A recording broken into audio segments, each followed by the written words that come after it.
conversion testing and analysis. Now, here's the doozy we've mentioned repeatedly throughout your training. It comes down to the fact that profitable marketing requires systematic testing and analysis of data, followed by optimization of each marketing strategy based on that data.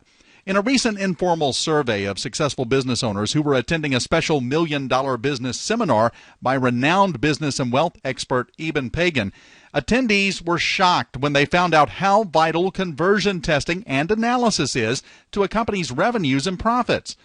Eben asked all attendees if they had ever tested any element of their marketing.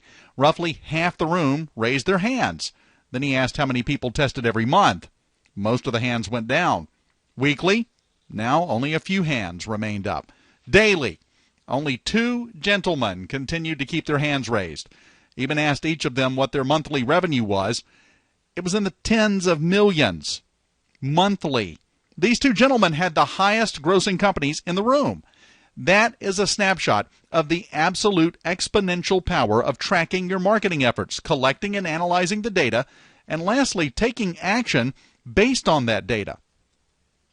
There are 2 types of conversion testing, A/B split testing and multivariate testing, also known as Taguchi testing. We'll start with A/B split testing. This is the traditional form of testing we've already talked about. Google allows you to split test various ads, and we discussed split testing variations of your landing pages and their individual elements. A/B split testing means you're testing variation A against variation B. But the challenge is that you can only test one element at a time. If you test more than one, you won't be able to tell which element contributed to the changes in results. For example, one might typically test 2 different headlines on a landing page. One would outperform the other, and you'll know which one is the top performing headline. But if you had 2 different headlines and 2 different prices, you wouldn't be able to determine which element or combination or variations of those elements made the actual difference. However, there is a lot that you can do with A/B split testing, and split testing is often easier and cheaper than multivariate testing. First, you can use A/B split testing to better understand visitors' behaviors and priorities when visiting your site. You can also use A/B split testing to solve specific problems with your site pages. In other words, use it as a diagnostic tool to find out what's wrong and then fix it. Or you can use A/B split testing to dramatically challenge assumptions you may have about the best way to design or write a page or a marketing element. Test not only the changes in minor elements. Also, first test 2 completely and dramatic redesigns of an entire page. Then drill down to test variations of each element of the winning page. Now, this brings up another important point. Testing yields the most valuable results only when you test repeatedly. Remember how Eben Pagan's wealthiest attendee tested daily? That translated into tens of millions of dollars in revenue every month. That's because a one-shot test will tell you very little. But when you make a consistent habit of testing, cumulative tests over time can have a dramatic impact on the success of your site and your marketing messages. Here's an interesting case study conducted by a company called MarketingExperiments.com that regularly conducts and reports on marketing experiments. In this experiment, they tested 2 versions of an email written to convert leads into sales for a particular offering. Version A couched the sales text into the context of an emotionally charged story that was making recent headlines. Version B, otherwise identical, didn't specifically describe the story, but instead alluded to recent events in the news. The essential difference between the 2 emails was that one mentioned the event by name and the other didn't. Now, as you can see here, version A dramatically outperformed version B. Click-through ratio increased by 16.5%, and overall conversion to sales increased a whopping 43.4%. This dramatic increase in sales required nothing other than a slightly altered secondary version to test and basic tracking software. The experimenters simply sent version A to half the list, as you can see, and version B to the other half. If you conducted this simple test, imagine what your company could do with 43.4% additional sales. Not to mention that you can test further elements to increase conversions even more and scale or duplicate your results further to produce additional profits. Now, this second case study, believe it or not, is even more impressive. With the last example, we can easily say that common sense assumes that a sales offer contextualized into an emotional story would pull better than one that wasn't. Any copywriting professional would say that's marketing 101. But we have to be careful here with assumptions. Sure, sometimes they're right, but that doesn't mean we're right to make those assumptions unless we test them for validity. Because, as we see with this second example, when we test other tenets of Marketing 101, we see that recommended strategies for improving conversions don't always work. It might be your audience, the relationship you've had with them before this particular marketing message, or a variety of other factors. But if what works for others doesn't work as effectively for you, you need to know about it and find out what combination of elements will help you outperform the results of others. In this particular case, the assumption was that a sales letter including personalized copy and a picture of the author would increase conversions compared to a version of the sales letter omitting these elements. In this particular case, the assumption was that a sales letter including personalized copy and a picture of the author would increase conversions compared to a version of the sales letter omitting these elements. The data proved differently. Conventional wisdom assumed version A would win, but version B did.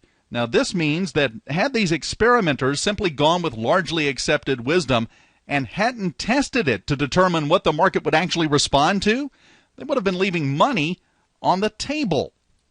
Now, we've just finished explaining that you can only test one element at a time, and unless you have a large sample size, only two variations of an element at a time. This is true with split testing. However, with the recent advent of a new testing methodology called multivariate testing, you can accurately test multiple variations simultaneously. You can also test multiple elements simultaneously. But the real power of multivariate testing is that you can accurately test multiple variations of multiple elements all at once to determine the best performing combination without an exceedingly large sample size and in a relatively short amount of time. Now, beyond the immediate improvements in page performance, multivariable testing offers two other important benefits. First, an accelerated learning curve. A single A/B split test can teach you something important about a key page or element. Now, imagine the exponential benefit to your bottom line when you can collect and analyze data regarding 20, 500, or 1,000,000 combination configurations in that same amount of time. And second, innovative thinking. When you can test only one change at a time, you're under pressure to think of a good change, something with a high likelihood of improving results. Now, this can lead to cautious thinking. However, with multivariable testing, you can test as many changes as you like. No pressure, and you're free to innovate with no fear of wasting your time or effort. In this case, a loans company wanted to test several variables of 7 different elements identified as success factors that could dramatically affect their response rates. Were this company to choose A/B split testing, it would be impossible to create any meaningful test that could quickly and accurately identify which combination of factor options would pull the best results. We can easily see this when we realize that we have to test 4,374 ads to test all possible combinations. This is why multivariate testing can dramatically and relatively quickly increase a company's conversion rates by 100 or even 300%. The results speak for themselves. In as little as 3 weeks, this loan company multiplied their response rate by 344%, from a disappointing 0.9% to an above-average conversion of 3.1%. Now, luckily for us, the most vital aspect of your marketing, tracking and analyzing data and conversions, is not a science you have to learn on your own. You can easily use tools to do all the heavy lifting for you, guiding you by the hand to make sense of the results and take effective action to optimize your marketing efforts accordingly. For split testing software, the best tools we've found are Google Website Optimizer, which is free, and Split Test Accelerator, which must be purchased. There are several multivariate testing tools and services now emerging, and we strongly recommend you look into them once you ramp up your marketing. A good rule of thumb is to get your marketing implemented on a basic level, such as how we're training you to do today. Then, once you start getting enough traffic and visibility that you can successfully test, work with a conversion analysis tool or service. You want to do this before you spend your entire budget on a large-scale promotion. Test to find out what works. Get the best response rates. Then, scale your budget and your marketing efforts accordingly. David Bullock is the leading expert in multivariate testing and recommends several tools he has personally used or helped develop. At the page linked here, you'll find links to several multivariate testing tools and David's personal review and recommendation of each one, based on his experience and quantifiable results. Now, to recap, conversion analysis is easy to implement and vital to your marketing success and increased profits. You'll receive, with your materials, a list of conversion analysis resources in case you want to learn more, and we'll also include this link to David's recommended tools.